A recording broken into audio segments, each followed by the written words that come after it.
ಕೊಪ್ಪಳ ಜಿಲ್ಲೆಯ ಮುನಿರಾಬಾದ್ನ ತುಂಗಭದ್ರಾ ಜಲಾಶಯದ ಅಣೆಕಟ್ಟಿನ ನೂತನ ಕ್ರಸ್ಟ್ ಗೇಟ್ಗಳ ಅಳವಡಿಕೆ ಕಾಮಗಾರಿಯನ್ನು ಸಣ್ಣ ನೀರಾವರಿ ಇಲಾಖೆ ಸಚಿವ ಎನ್ಎಸ್ ಬೋಸರಾಜು ನಿನ್ನೆ ಪರಿವೀಕ್ಷಿಸಿದರು. ಇದೇ ವೇಳೆ ಸಚಿವರು ಜಿಲ್ಲೆಯ ಬಸಾಪುರ ಮತ್ತು ಬಂಡಿಹರ್ಲಾಪುರ ಗ್ರಾಮಗಳ ನಡುವೆ ಹಾದು ಹೋಗುವ ತುಂಗಭದ್ರಾ ಎಡದಂಡೆಯ ಮುಖ್ಯ ಕಾಲುವೆ ಒಡೆದು ಹೋದ ನಾಲೆಯ ಸ್ಥಳಕ್ಕೂ ಭೇಟಿ ನೀಡಿ ಪರಿಶೀಲನೆ ನಡೆಸಿದರು.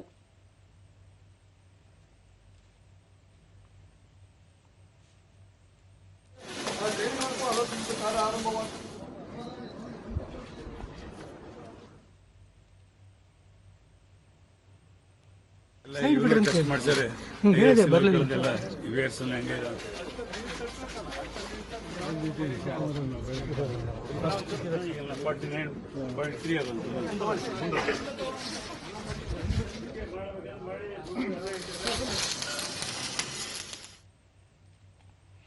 ಬಳಿಕ ಅವರು ರೈತರ ಜೀವನಾಡಿ ತುಂಗಭದ್ರಾ ಜಲಾಶಯದ ಎಲ್ಲಾ 33 ಕ್ರಸ್ಟ್ ಗೇಟ್ಗಳ ಅಳವಡಿಕೆ ಕಾರ್ಯವನ್ನು ಮೇ ಅಂತ್ಯದೊಳಗೆ ಪೂರ್ಣಗೊಳಿಸಿ ರೈತರಿಗೆ ಅನುಕೂಲ ಮಾಡಿಕೊಡಲಾಗುವುದು ಎಂದು ತಿಳಿಸಿದರು.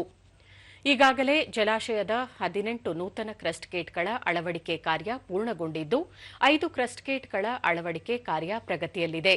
ಈ ತಿಂಗಳ ಅಂತ್ಯದೊಳಗೆ 23 ಗೇಟ್ಗಳ ಅಳವಡಿಕೆ ಕಾರ್ಯ ಪೂರ್ಣಗೊಳಿಸುವ ನಿರೀಕ್ಷೆಯಿದೆ. ಏಪ್ರಿಲ್ ತಿಂಗಳಿನಲ್ಲಿ ಉಳಿದ 10 ಗೇಟ್ಗಳನ್ನು ಅಳವಡಿಸಿ ಮೇ ಅಂತ್ಯದೊಳಗೆ ಎಲ್ಲಾ ಕ್ರಸ್ಟ್ ಗೇಟ್ಗಳ ಅಳವಡಿಕೆ ಕಾಮಗಾರಿ ಪೂರ್ಣಗೊಳ್ಳಲಿದೆ. ಕಾಮಗಾರಿ ನಿರೀಕ್ಷಿತ ಸಮಯಕ್ಕಿಂತ ವೇಗವಾಗಿ ಸಾಗುತ್ತಿದ್ದು ಮುಂಗಾರು ಮಳೆಗಾಲದ ವೇಳೆಗೆ ಪೂರ್ಣಗೊಳ್ಳಲಿದೆ ಎಂದು ಹೇಳಿದರು.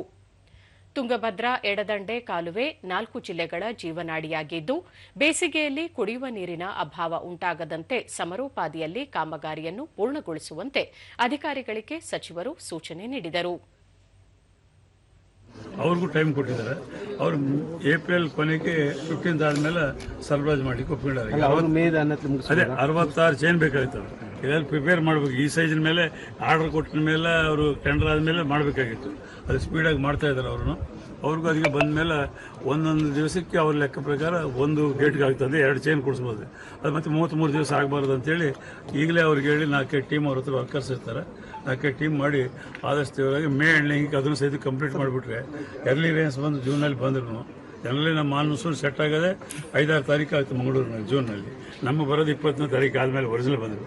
ಸೊ ಎರ್ಲಿಯಾಗಿ ಬಂದ್ರೂ ನಾವು ರೆಡಿ ಇರ್ಬೋದು. ಮೇ ಎಂಡಿಂಗಿಗೆ ಫುಲ್ ಗೇಟ್ಸು ಮತ್ತು ಚೈನ್ಸು ಕಂಪ್ಲೀಟ್ ಮಾಡಿ ಏನು ಬೇರೆ ಏನೂ ತೊಂದರೆ ಇಲ್ಲದಂಗೆ ಮಾಡಲಿಕ್ಕೆ ಅವ್ರು ತಯಾರಾಗಿದೆ.